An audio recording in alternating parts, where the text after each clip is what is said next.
सर्वात प्रथम तर महाराष्ट्र राज्य कुस्तीगीर संघाच्या तर्फे जे या स्पर्धेचे आयोजक आहेत रामकृष्ण भाऊ सातव त्यांचं आमच्या महाराष्ट्र राज्य कुस्तीगीर संघाच्या वतीने सर्वात खूप खूप त्यांचं अभिनंदन करतो की त्यांनी हा एवढा मोठा धनुष्य उचलला नाही.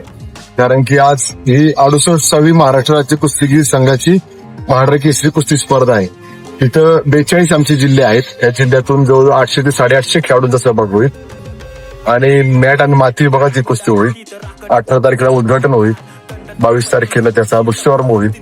आता परवा 2 तारखेला जे आमच्या आखाड्याचं पूजन आहे ते आमच्या 42 आमचे तालीम संघ आहेत अख्ख्या जिल्ह्यात महाराष्ट्रातले जे कुस्तीप्रेमी गाव आहे इथं चालू होणार आहे आणि त्यांच्या माध्यमातून त्या मातीचं पूजन 2 तारखेला आदरणीय महाराष्ट्र राज्य कुस्तीगीर संघाचे उपाध्यक्ष आणि केंद्रीय मंत्री श्री मुरली अण्णांच्या हस्ते व सर्व ग्रामस्थ सर्वांच्या हस्ते होईल.